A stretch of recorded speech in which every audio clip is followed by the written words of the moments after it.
Do you want your planning? Eventually. Okay. Right now I'm fine. Okay, so what are we talking about? Well, the two questions we've been asking community members, climate activists, whatever, um, is to what are the climate crises that you see will be likely happening in San Jose? And that's the first one. And the crises that will happen likely in San Jose. The second one is what do you think the city of San Jose should do to get in front of these crises and thereby protect the people from harm? Okay, so there's two types of crisis. So first of all, we have two things that are going to cause us trouble, and they're different. One of them is global heating. Now, the operative term here is heat. It gets hot. Okay, it gets hot in the winter. It gets hotter in the winter, hotter in the summer. Hotter in the winter has certain impacts on the snowpack in the Sierras, meaning there might not be one. But getting hot in the summer also means that people are confronted with heat, which can be harmful or lethal and can cause economic problems and health problems and societal dislocations and violence and things like that. So that's one level, heat. Global heating means it gets hot. The other thing that can happen due to these changes in the Earth dynamic system is climate change. Climate change means that the things that you expect to have happen in your weather don't happen, or other things happen that were unexpected. You expect rain a certain time of year and you don't get it. You expect there to be snow in the winter and it doesn't happen. You expect warm temperatures but it's cold. You expect cold temperatures but it's warm, and these are the parameters of your climate. So global heating can change those. Now, some people naively think that, so the only thing that can happen, because you're calling it global heating, therefore the only thing that can happen is everything gets warmer. That's not true. You can actually get colder. The state of Texas has experienced that and about to experience it again early November. This is late October right now. About 7 days, they're going to get cold again. I don't know if it's going to freeze like it did, last winter, but they're going to get cold. So yeah, you can get cold. I'm not even going to go into how that's possible, but it is. It's actually a reality. Things happen that you weren't expecting. Now, we've just had several major disruptions here on the West Coast. We've had unexpected fires, worst ever, unmanageable. We've had unexpected drought, worst ever. We've had unexpected heat events, worst ever. And we've had unexpected storms, worst ever. And some of those the storm, for example, happened last weekend. So these are the kind of things that can impact you when you have global heating and climate change. How does that affect San Jose? Well, based on the things I just mentioned, we can predict reliably certain things are going to happen to this city. Now, of course, it'll be happening to other cities, San Francisco, Oakland, Mountain View, but we're only talking about San Jose. So what might those be? Well, just to pick one, extreme heat events. We can expect extreme heat events. We're kind of fortunate here in that we are coastal. The ocean tends to modify our temperature extremes. We don't really get terribly cold in the winter. We don't get really hot in the summer, but that doesn't mean, but then they thought the same thing of Portland. And Portland had a 40-degree swing in temperature, worst ever, off the map, completely unexpected, actually completely impossible, according to meteorologists who evaluated it at the time. It seemed impossible to them, off the map. That's it. Affected all the way up into British Columbia, where over 200 people died from the extreme heat. So we can expect that here. It didn't happen on that occasion, but we can expect that here. Extreme heat. We can expect probably less likely extreme cold, but I think if it's able to descend from the Arctic Circle into the middle of the country, It might come here at some point. So we might, in the winter, end up with an extreme cold snap that drives the temperatures many degrees below freezing Fahrenheit. Could happen. It happened in Texas, froze their electrical grid, and people suffered grievously. They still talk about it, still blame it on the windmills and the solar panels. Okay, but they still talk about it. What other things can we expect? We can expect direct impacts from drought, but also, as we saw last weekend, direct impacts from torrential rains. So how can you have both? Well, the climate system is falling apart. It's just falling apart. So you can have drought for years at a time. Reservoirs are down to 10% of capacity. And then you can have a torrential rain come in, which doesn't even fill your reservoirs, by the way. It just disrupts everything, washes debris off the hillsides and rock slides, and fills neighborhoods with water and water in people's houses. Torrential rains can't even run off the landscape fast enough. You can have, as a result, indirectly, of heat and floods and winds and storms and everything else, and unnamed hurricanes coming ashore, you can have a food crisis, destroy your crops, destroy delivery of crops. If you live in a mountain community and your main road in and out is covered with a landslide, which happened in Highway 70 just last weekend, then you could suddenly find yourself short of supplies. And a run on the store because people are panicking and they buy all the toilet paper, water, or meat and eggs, dairy, and then you go in because you're thinking, wow, okay, I need some food. You go in, there's nothing on the shelves. Why? Because it was a rock slide and everybody panicked and bought all the stuff. So now you have no food. Personally, you have no food. So how does that happen? Well, that's how it happens. So these are the direct and indirect effects of global heating and climate change. The results from that. And those things can all happen in San Jose. Now, we're less likely to have a food shortage due to a landslide covering our only road because we have lots of roads. But as we're seeing right now with supply chain issues, you can have indirect effects. I think our supply chain problems are due to the pandemic, but let's just say that we had a major set of storms in the Midwest that really snarled up east-west traffic, and all of a sudden it was hard to deliver food to the West Coast from that part of the country. And then after a couple of weeks, we start to see shortages, and then there's panic buying, and pretty soon the shelves are bare. How'd that happen? Well, I don't know. I have to have a congressional investigation, I guess, but that's what happened. So how can the city identify these potential threats, and having identified them, try to get ahead of them, get in front of them? Because that's what cities are supposed to do. Cities are supposed to protect the people. We have a city fire department. We have a city police department. We have city and county run health departments and hospitals, right? Why?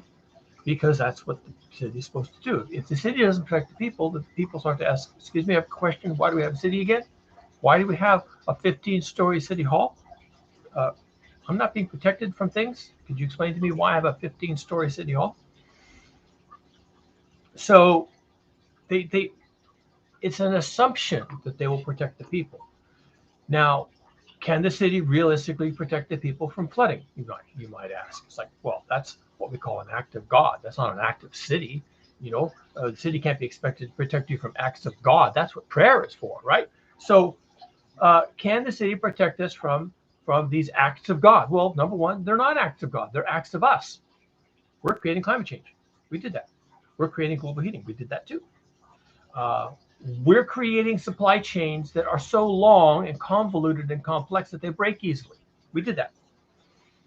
We create a situation where our food supply comes from so far flung production places that it's easy to break the supply chain. We created that. We don't have any local food. Okay? It all comes from somewhere else. It comes from Ecuador. It comes from the Midwest. It comes from the North State. It comes from Southern California. And those are still pretty far away. We did that. We created that situation.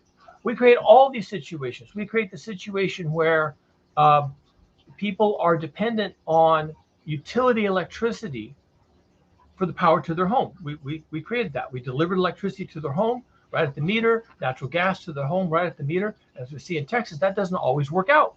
But we create that situation. We do that. Okay? Make people dependent on these things of which they have no control. Food, energy, medical care, everything else. Water. Water. All right? We make people dependent on those things, and they have no control over those things. And they're waiting for someone else to deliver those things at cost. And the cost has to be reasonable, and the cost can't go up. And there can't be fluctuations in availability if people are dependent on that. And we created that situation.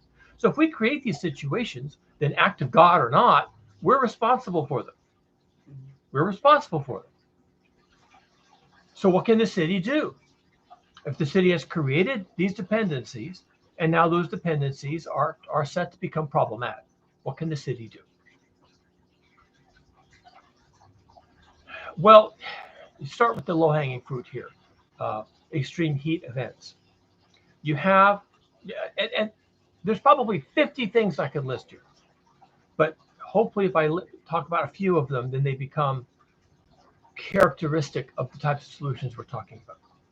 And even if I don't mention 50 things, there could be 50 more in the wings that none of us even thought of. I never thought of supply chain vulnerability as a big deal. I mean, I knew it was a deal. I didn't know it was a big deal. I didn't know it was going to stop manufacturers from producing goods and delivering cars and delivering food to shelves and that kind of stuff. I didn't know that was really possible.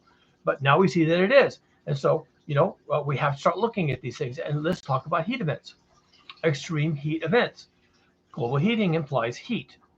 We just saw an extreme heat event in Portland and all the way up to British Columbia. It's horrendous. It's murderous. Those people don't have air conditioning any more than we do. Their biggest problem is staying warm. Why would they even think about air conditioning? And a lot of it was agricultural based, their economy. So there was a lot of outdoor work, and that made it very difficult. People were exposed. And the heat was so bad that fruits, not just tree fruits, but also grains, corn, things like that, were cooking on the plant. So this spills over into not only, oh, it was hot, I wish I had an air conditioner, to like, now there's no food on the shelves. So, or the food price goes up.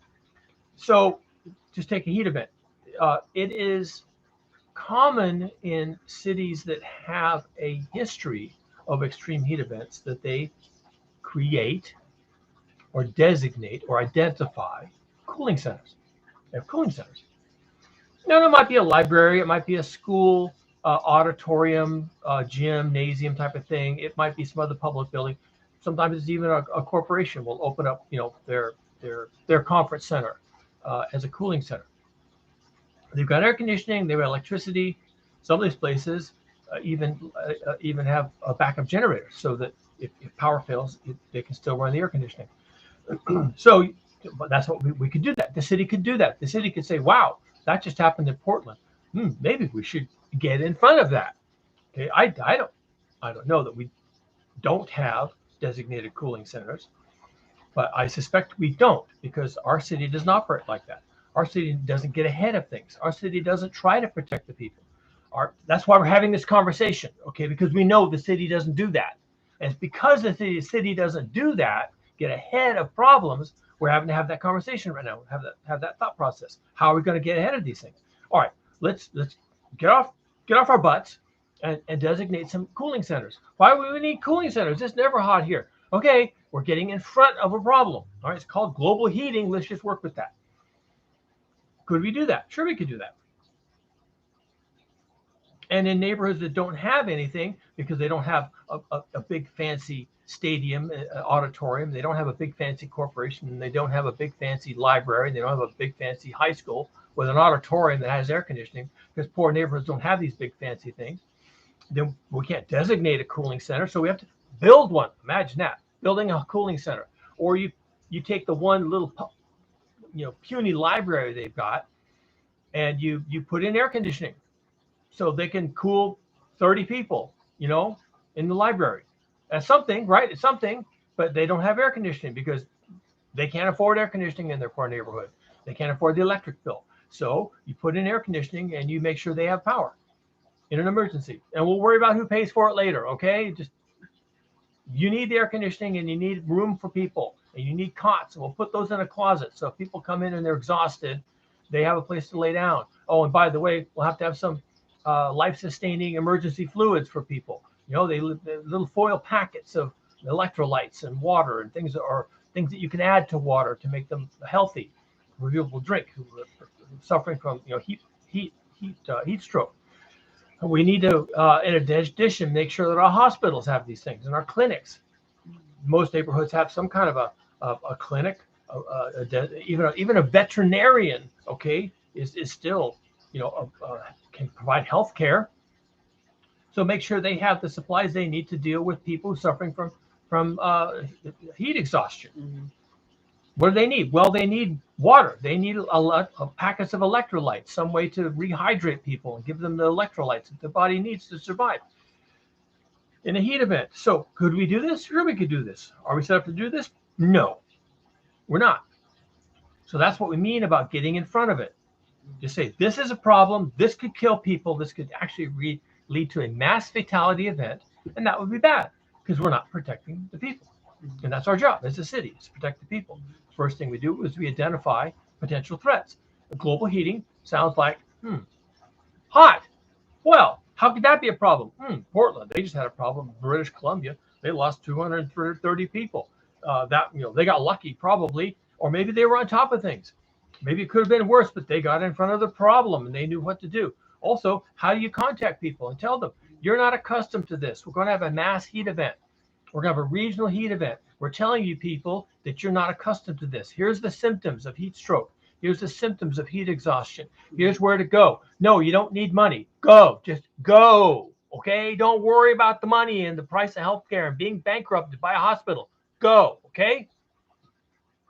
Because the last thing you want is a bunch of dead bodies in the streets waiting for ambulances to come. And they're overwhelmed. And now you have a mass fatality event. You got bodies in the streets on a hot day. Now, how's that going to work out? People are going to be traumatized by that. People are going to come away with that with post-traumatic stress disorder. Okay? Children, adults. You have a mass heat event where people die and the bodies are dragged out in the street in the heat. People are going to be traumatized. You're going to have a generation of traumatized people from a mass heat event and a mass die-off from the heat. So you get in front of it. You just get in front of it. And you don't let the Chamber of Commerce tell you, don't do that. That sounds scary. It'll impact home sales in these neighborhoods, and you'll scare the horses and you'll frighten the children. And don't talk about scary things. We only want upbeat news, upbeat things. Let's talk about a heat event would increase ice cream sales. Come on, try to be positive, okay? You can't let those voices get in the way of doing what's necessary, which is saving the people. And a very large regional heat event would be a mass fatality event in San Jose, as we are currently prepared, which is to say we are not. Now, that's just a conversation about a heat event, which global heating implies. Okay? It's like hard to escape the reality that we may run into a gigantic, murderous, regional extreme heat event.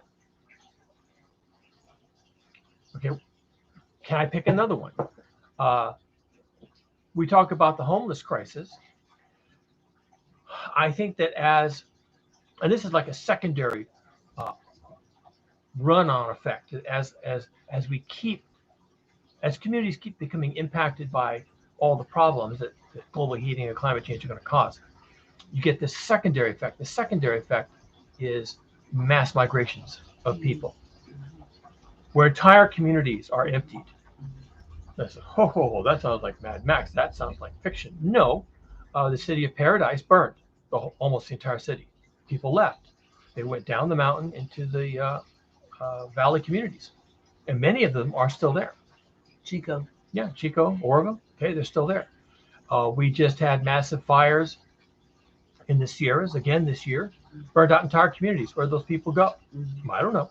They went someplace. As this keeps happening, people are going to start showing up, in your city, at your doorstep, needing services. And they're going to need homes, and they're going to need food, and they're going to need medical care, and they're going to need counseling because they've been traumatized. And uh, are we prepared to deal with that? We can't even deal with our current so-called unhoused homeless population, many of whom are unhoused because of economic hardship caused by the pandemic, but also just caused by capitalism in general. People just get fired and laid off and never hired back, and the jobs get automated or the jobs move to other cities. The jobs just evaporate. Those industries go away. Um, so we already have a population of people who are disadvantaged and can't save themselves, and we're not saving them. And pretty soon we're going to have more people because they got burned out of their communities.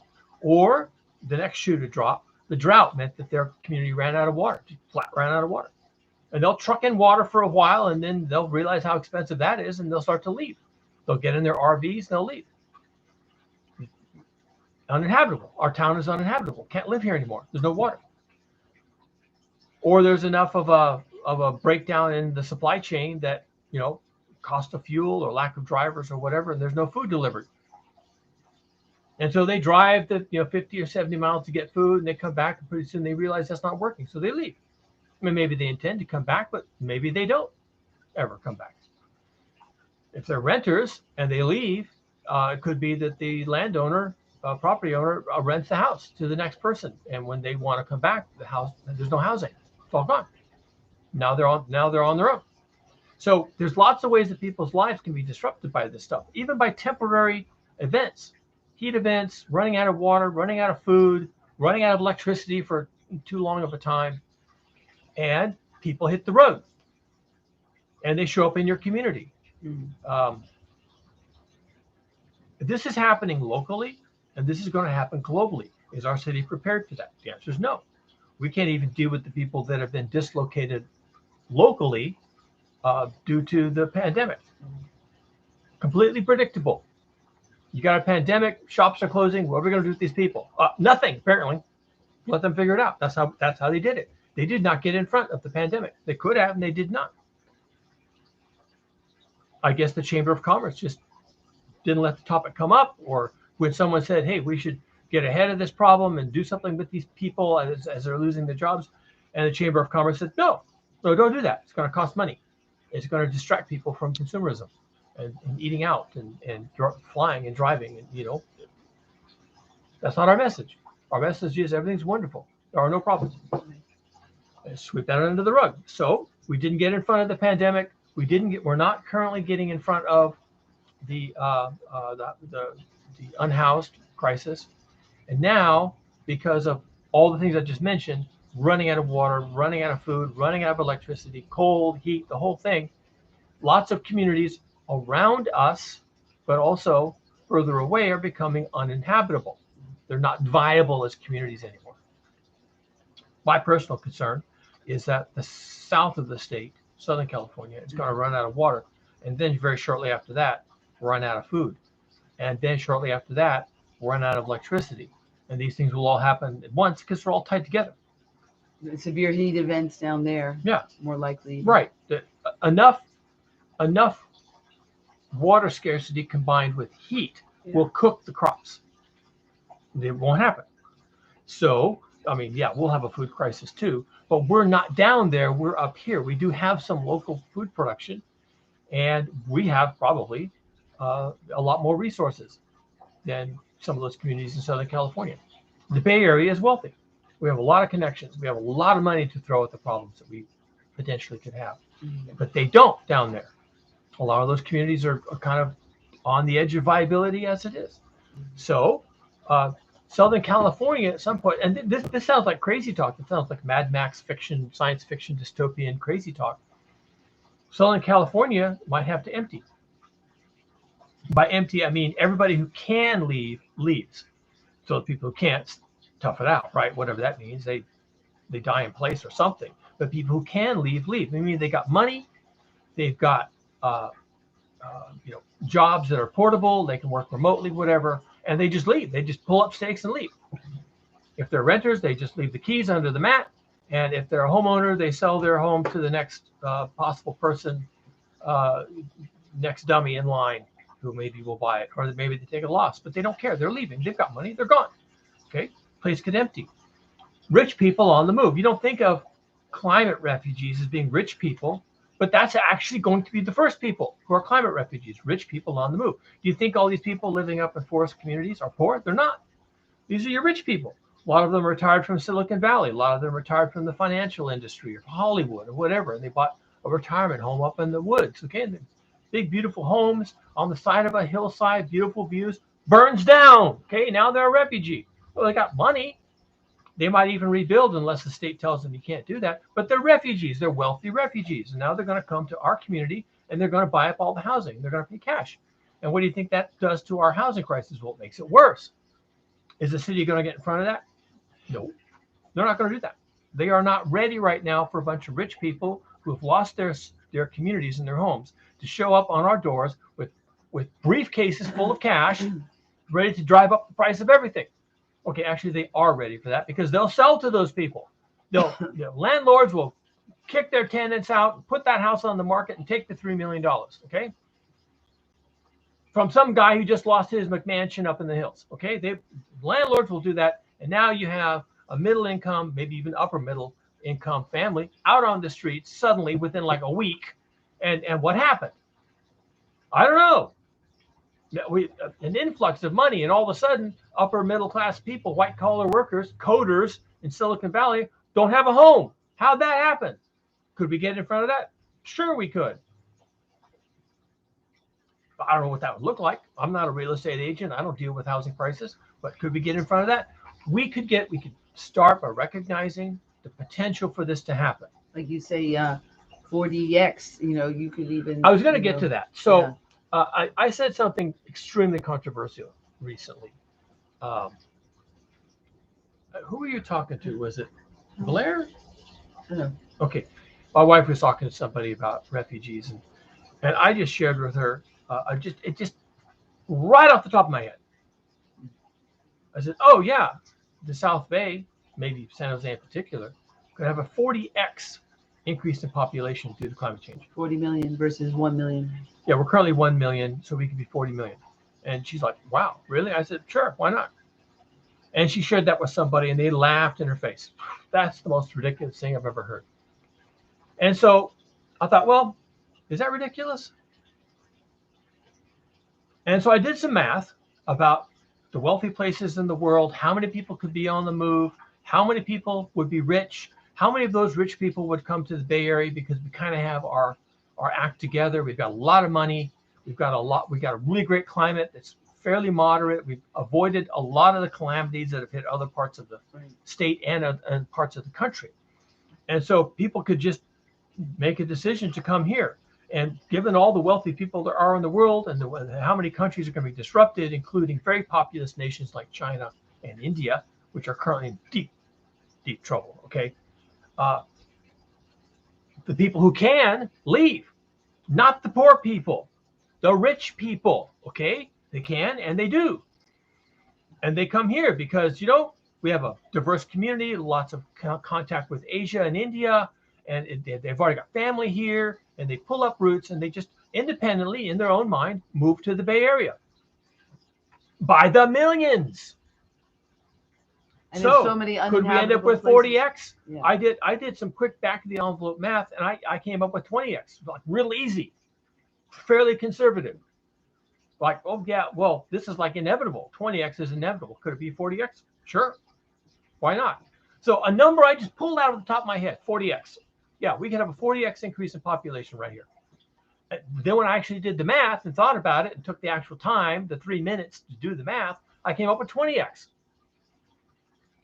And that's still ridiculous to people. Even I think they're saying our population could double to 2 million by like 2075 or something. Something I heard recently, 2080 or something. It's like, no, our population could double in 5 years. And we could be 40x in 30 years, which places you at 2050, okay? Not out of the question at all. Is our city doing anything to get in front of that? Well, when I mentioned that it's wealthy people who are actually going to be the climate refugees and not the poor people who are just going to stay home and die, well, then why then the city wants to get in front of that. We need more real estate agents. We need regulations that you can kick your tenants out and sell your home. We need indemnification for that. We need we need procedures to get homeless people out of the city, get them to some other city, because we're going to have a lot of them. So the city could get in front of it that way, like a bunch of sociopaths, okay? Or the city could say, wow, it's easy for us to anticipate a lot of people coming here because of global heating and climate change. Wealthy people, people with money, people that we would like to accommodate, but we can't do it right now because we don't have enough housing. So let's start building dense housing. Let's start building downtown housing. And what do you call them? Archaeologists? Arcologies. Arcologies. Arcologies are city-like structures that are intended to house, service, provide for hundreds of thousands of people. So we're not talking an 80-story apartment complex. It's all sterile concrete, no balconies, and every apartment gets one window and that kind of thing. These arcologies are enormous. They can be a mile across at the base, at least according to some conceptualizations. But let's say you make them 4 city blocks at the base and you build them up. And every 5th floor is actually open for gardening, for recreation, whatever. And every 10th floor contains services. So you have groceries, medical care, daycare for children, a school maybe on every 10th or 12th floor. And you build these things that way. And every apartment, every side of the building side has enormous balconies. I like that, yeah. They go out 10, 20 feet. Cantilevered out 10, 20 feet. And these things are typically shown as tapering, so like pyramid shape. That way, every level, you can go to the edge out onto a balcony. The balcony could be an acre. You go to every level, can see the sky. And as it tapers up, every level has access to the sky. And the top level could just be a big public park. Could be an amusement park. Could be a mall, okay? An open air mall with kiddie rides and a zoo and whatever else. I mean, these things are huge. Now, in the science fiction conceptualization of these things, they're like small cities. But we could do something like that in our city as a strategic a direction. Right. That we're going to provide massive amounts of housing, absolutely off the charts. But we're going to do it in a way that's humane, sensible, leads to mental wellness rather than insanity. Okay? We could do that. We could get out in front of our looming housing crisis, as we can anticipate millions of people coming here with suitcases full of cash, because these are the wealthy fleeing climate change. And then also you're saying in the building to provide food security by creating these. Okay, we can talk about that. That's something. Okay, that's fine. Now we're getting into science fiction. I don't think these are things that our current city can do, but let's talk about it, because there is a vision for the future under global heating and climate change. Now, one vision is fairly dystopian, but it's hard to avoid, so I'll mention it. You can't live exposed to the environment. It's too hot. It's called Hothouse Earth. It is one of the spoken of outcomes of global heating, that we don't get a handle on it, that we keep doing what we're doing. It just keeps getting worse, and then it runs away. It's a runaway scenario where it just takes off, and then there's nothing we can do. Not that there was anything we could do about global heating other than just stop consuming fossil fuels, but let's say we don't stop consuming fossil fuels, and then it runs away. Even if we do stop consuming fossil fuels, it's in control now. Okay, you get a runaway heating. Just so you know, the planet Venus, a little bit closer to the sun than us, the ground level, the surface level of Venus is hot enough to melt lead. The reason why Venus is hot enough to melt lead is because of our runaway greenhouse effect. If you were to live on Venus, you'd have to live in the clouds. You couldn't ever go to the surface. When we send probes to Venus and they land on the surface, they fail. They melt in about 7 or 8 minutes. Okay, they send data and then they stop sending data. Why? Because they've melted. Okay. So hothouse Earth is not out of the question at all. This is not off the table. It may not be Venusian in nature, but we have an example of a runaway greenhouse effect right here in our own solar system, and we've tried to study it and we fail because it's too hot. And when Elon Musk says things like humans need to be a multiplanetary species, in the back of his mind, without saying it, he's saying because we could really fuck this planet up with a runaway greenhouse effect. Not off the table at all. Just not off the table. Now, short of a runaway greenhouse effect, it could still get so hot you can't be outside without wearing a suit, like an astronaut. Because even breathing the air might scald your lungs. It's so hot. There's a temperature. I've been out. I've lived in Northern California. It gets really hot out there. I've been out when it's so hot at like 107, 8 degrees that it's really painful to breathe the air. Okay, and you have to go inside. But let's say it gets to 120, 130, 140 degrees. You say, well, that's impossible. Look, Portland just had a 40-degree temperature excursion. Was it 40 or 30? 40, I think, anomaly. 40, It was anomaly. 40 degrees. They just have a 40-degree temperature excursion, 40 degrees. So they went from their normal 70 to 70 to 115 or something. 115 or so, 114, yeah. So from 74 to 114, okay. So they had a massive excursion, 40 degrees.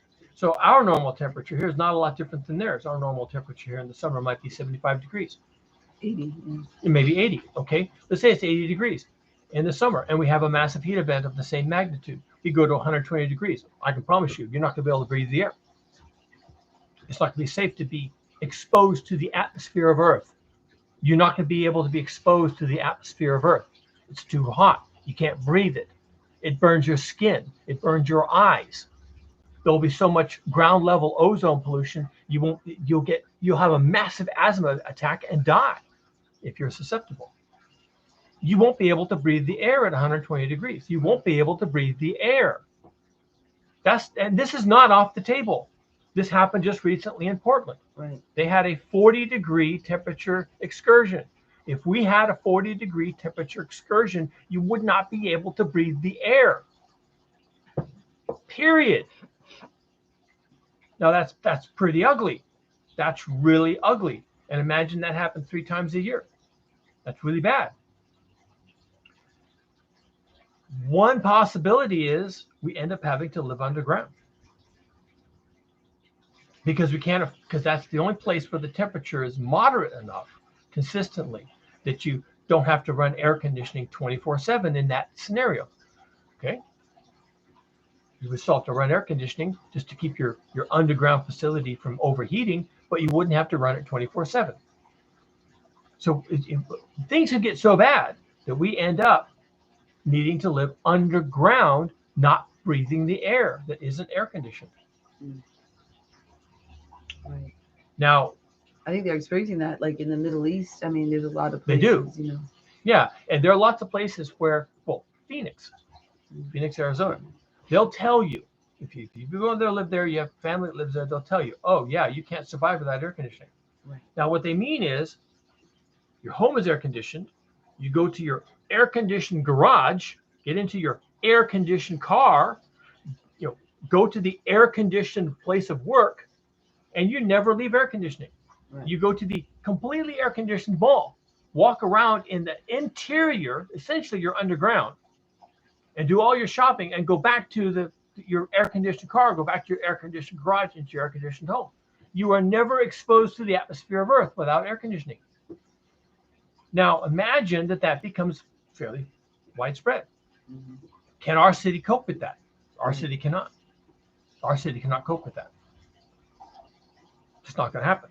Now, in arcology, these things are so huge. They have their own weather. They have their own weather.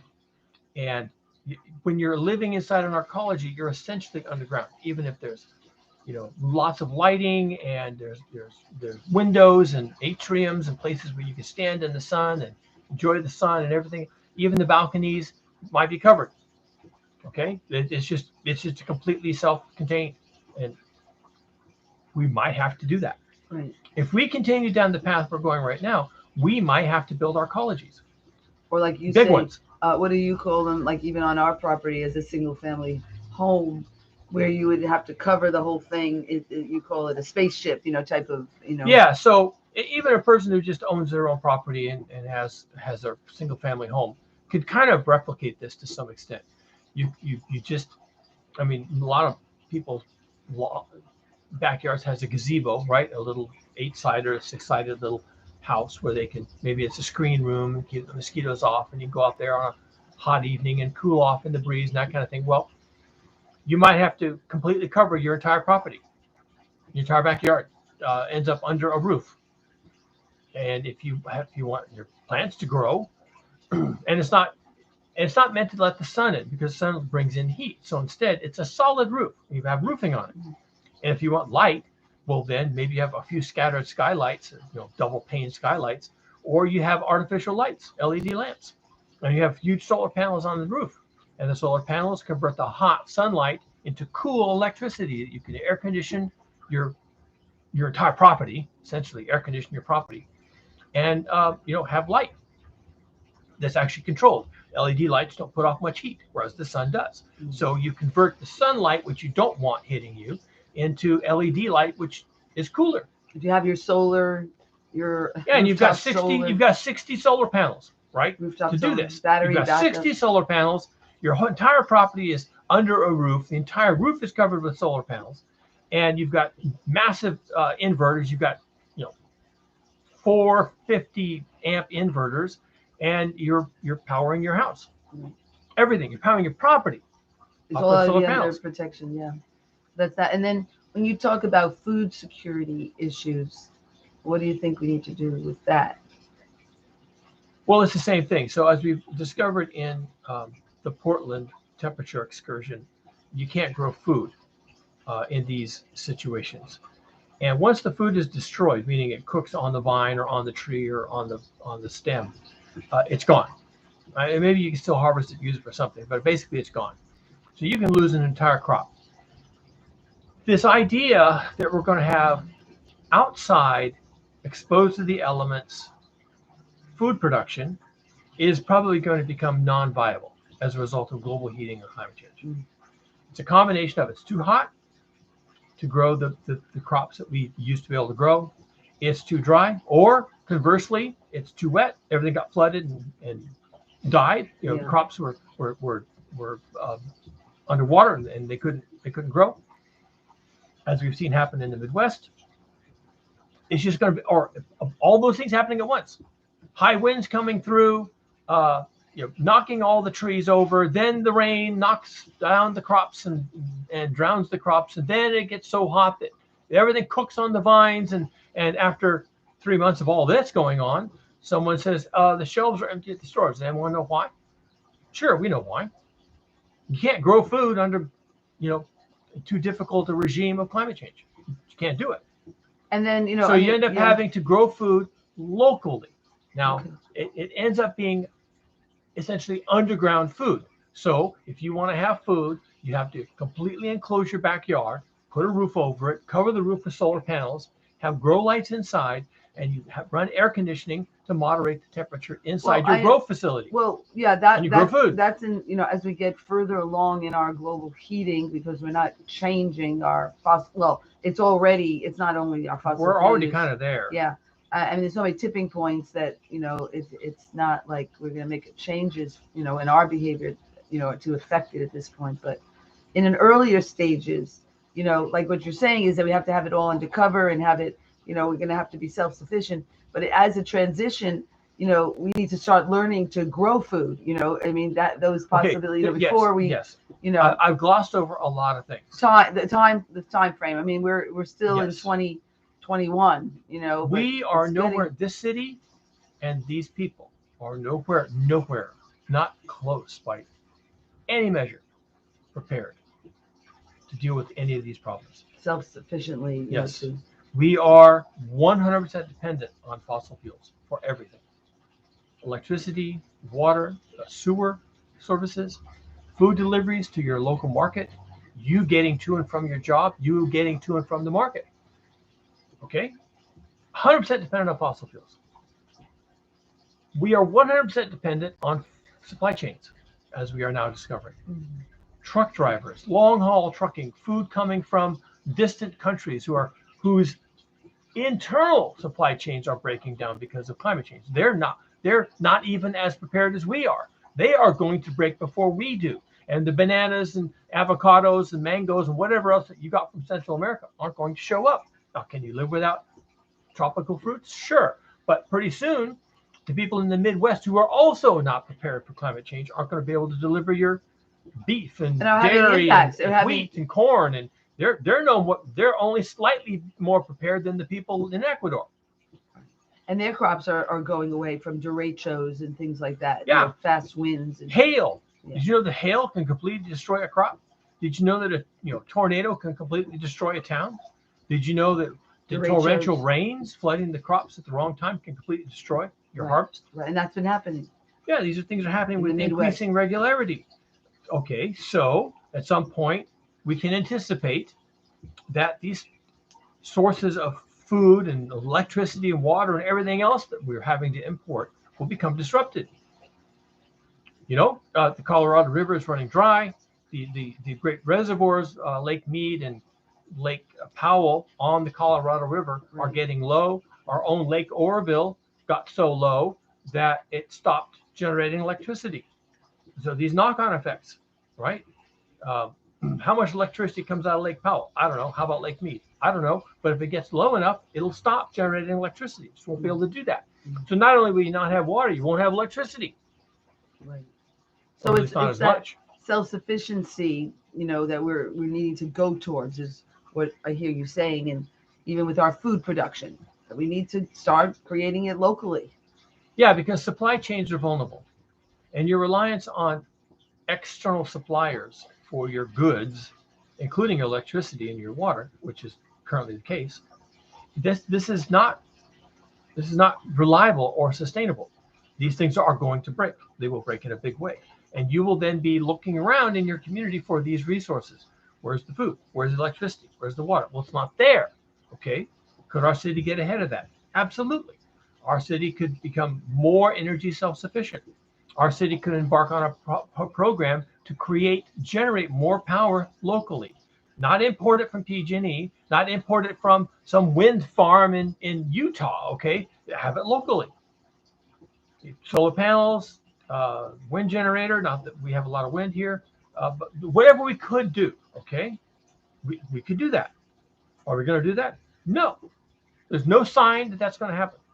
Should we do that? Absolutely. Might we do that? Yes, we might, but only with concerted action and intent to become more local. We could do the same thing with water capture. We And could do the food same thing production. with food production.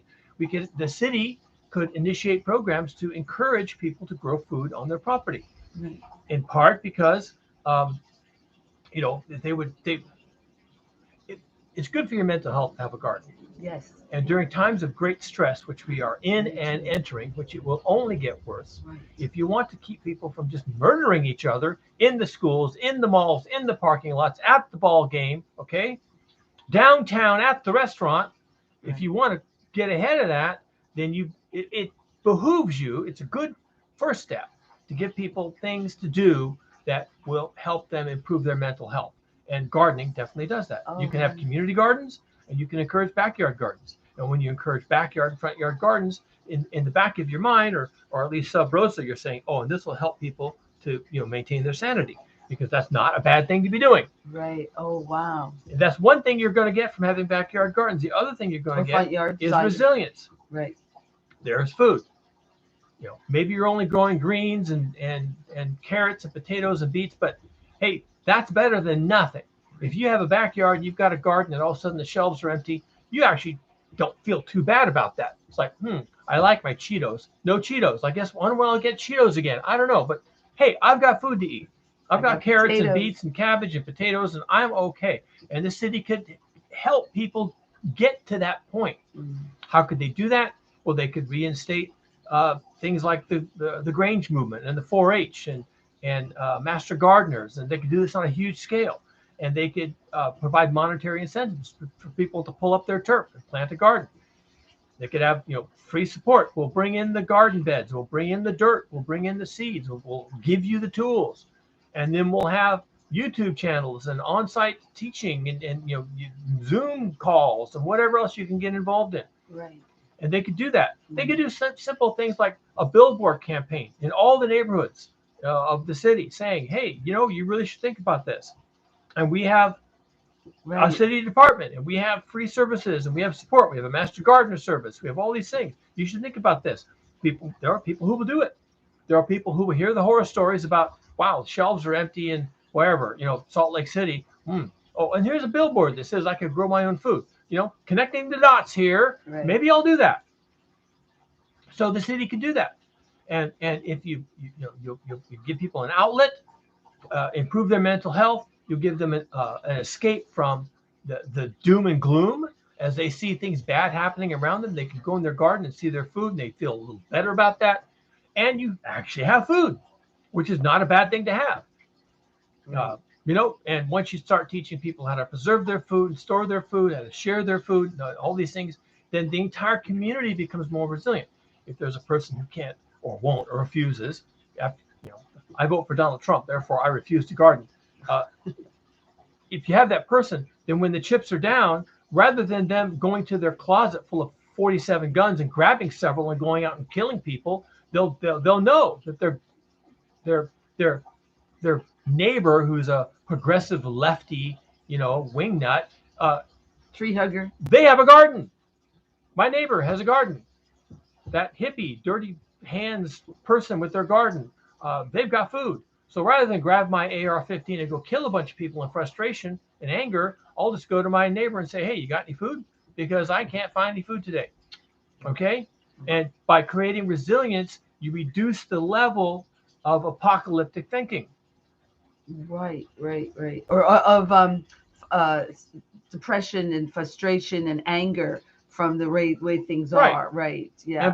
And there's hope. There's some kind of There's a ray of hope. What is that person you thought was a nut for having a garden, pulling up their front yard and planting okra? Well, now they've got food, and now not only do you appreciate having that person in your neighborhood, and you've given up on an idea that maybe we should run them out of the neighborhood. Now you're happy to have the food, and they're glad they're there. And by the way, I think I'm going to do some gardening. Can you teach me how? Mm-hmm. So you build capacity and you build fallback.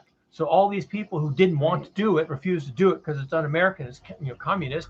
All of a sudden, when the day comes, they don't have to act out. They don't have to lose their mind. Right. Grab their AR-15 and take out their frustrations on the next person they see on the street. Yeah. Because that's what happens. Yeah. And there were hundreds of millions of meals delivered around our city during COVID. And that COVID was it like you call it, a dry run of saying where are our weaknesses, like you talk about that with your security, what shows your weaknesses. And it did show our weaknesses. We had to deliver by fossil fuel vehicles all these meals, and yet we need to get ahead of that. That's what the head of it is, to start creating the resiliency. We have good reason to believe that we are going to have supply chain problems with food, water, electricity, sewer treatment, waste removal. Okay, we have good reason to anticipate that these situations will return and get worse over time, because the basis of these problems isn't going away. And what it is our cities have just been founded on fossil fuels, and now we have to find, go back. And the solution to everything is fossil fuels. Well, COP26 is coming up, and I don't expect anything to come out of this. But there's also going to be a COP27 and a COP28 and a COP29. Somewhere along the line, people are going to get scared enough that they start imposing carbon fees. That means, yes, you can extract oil from the ground. Yes, you can dig up the coal. You can pipeline the natural gas. But these are harmful to our future. Therefore, to assist people in getting off of them, we are going to put a carbon fee. The money will be collected and used to do these resilience programs. Mm. Solar panels for people's homes, Right. reservoirs to capture water capture for people's homes, Rooftop gardens and rooftop gardens. Okay, front yard we'll gardens. take the money and we'll create more resilience, or maybe we'll add 3 more floors to City Hall. I don't know what they're going to do with the money because they're corrupt sons of bitches. Okay, but pretty soon, gasoline, which probably will be costing $10 a gallon for reasons having nothing to do with carbon tax, will cost $15 or $20 a gallon. Okay? And that's just going to be a reality. And when that starts to happen, after some COP29 or COP30, we start seeing these things arrive at the pump, then that's where the rubber meets the road, so to speak. Because now the cost of food deliveries are going to go up, electricity delivery is going to go up, water, sewer, everything is going to go through the roof. And people are going to feel it. Their wages aren't going to go up at all. In fact, people will be losing jobs as businesses close due to financial pressures. Right. So you're going to have more people without income. You're going to have fewer jobs. You're going to have more expensive everything because that's where it has to be. That's the way it has to be. And the rich people won't have any trouble getting gasoline and diesel and natural gas and coal and these other things, and everybody else will be suffering. So we know this is going to happen. Yeah. We know this is going to happen. We know this is going to happen. Could cities get ahead of it? Well, it's going to be difficult. But the first thing you have to do is have the conversation. We know these things are going to happen because this is the direction things are going. And eventually it's going to land that way because it's not going to stop going that way. And if it hasn't landed so far, well, lucky you or unlucky you because we need these solutions. But one day it's going to land. And when it lands, it's going to hit hard. And the people are not going to be ready. Oh, wait. Well, maybe they could be ready. What could we be doing about that? We could have gardening programs. We could have water capture programs. We could have programs to get people out of their cars and less dependent on fossil fuels because they're not going to be there. We could have more mass transit. Make it electric while you're at it. We could have projects to bring people out of the suburbs into the city. We could build better cities, prettier cities. We could have cooling centers. We could have very, very large housing complexes, 80, 100 stories high, that are extremely humane, with public parks on every 10th floor. Okay? Free services, everything right there in the place. Beautiful places. Rooftop carnival. Like Singapore, spaces. like she made the beautiful garden cities. Rooftop malls, okay? You know, full of plants. We could do this. Are we doing this? No. Why? Fossil fuels. Okay? We're not doing it. But those are going away. COP29, COP30, it's going to come home to roost. It's going to land. It's going to hit hard. Right. And it's going to be $20 a gallon at the pump. And it's hard to imagine now. It's like, that's crazy talk. That's 50. insane. That's Blade Runner. That's Mad Max. That's science fiction. No, it's not. It's COP26 this year. Next year is COP27. This is going to land. This is what they're talking about. And they're avoiding it because they fear it. Because we're not ready. Because we haven't done a lot. We're not ready to live without it. You know. Because when it lands, there's going to be a lot of people grab their guns and head out into the streets. And I'm not even joking. And you know I'm not joking. We're not ready. Our response to everything is to kill people. I'm angry. It shouldn't have happened. Why did this happen? I thought I lived in a free country. Where's my AR-15? Where's my Second Amendment? That's how it's going to play out. And we here in the South Bay, San Jose probably in particular, we will be 40 million people. We will be 40 million people. And a lot of them, all of those 40 million people will bring a suitcase full of cash. They will buy everything. They will consume everything. They will bring their families, their extended families. Everybody's going to come here.